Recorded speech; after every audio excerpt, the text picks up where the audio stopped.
Je sors tout juste de classe préparatoire littéraire et je suis très intéressée par le CAP, c'est-à-dire le Centre anthropologique de Provence-Méditerranée.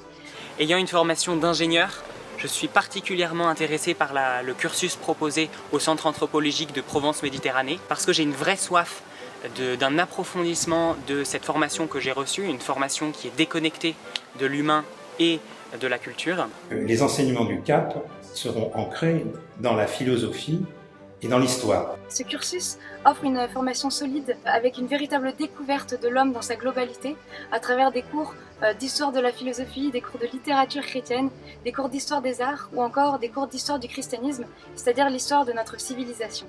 En tant que Provençal, je serais heureux d'assister au CAP au cours d'histoire sur la Provence et en particulier sur la ville de Toulon.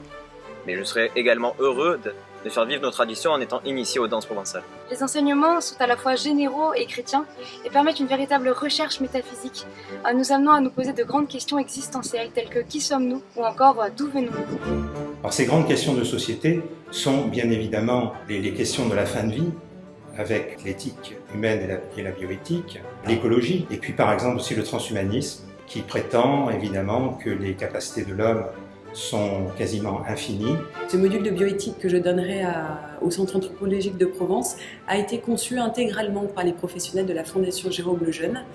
Il donne les éléments nécessaires à la fois au niveau scientifique, au niveau juridique, au niveau anthropologique pour comprendre ce qu'est une médecine hippocratique responsable, mais aussi pour donner des réponses à tous les enjeux de bioéthique qui se posent à notre époque. Je vous propose 2 cours cette année, l'un d'1h30 sur l'histoire de l'Église catholique au XVIIIe siècle, des Lumières jusqu'à la Révolution, l'évolution de l'Église en ce siècle un peu troublé, et puis un deuxième cours d'1 heure par semaine sur des bases de culture générale destinées à un public qui s'intéresse à l'actualité ou éventuellement aux épreuves de culture générale des concours fondées sur différents thèmes de réflexion actuelle, que ce soit la mondialisation, le numérique, le secret, etc. Ce sont des thématiques essentielles qui sont abordées, à la fois pour mon enrichissement personnel, mais aussi pour le métier d'ingénieur que j'exercerai. Je suis convaincu que le CAP saura répondre à cette soif qui m'habite.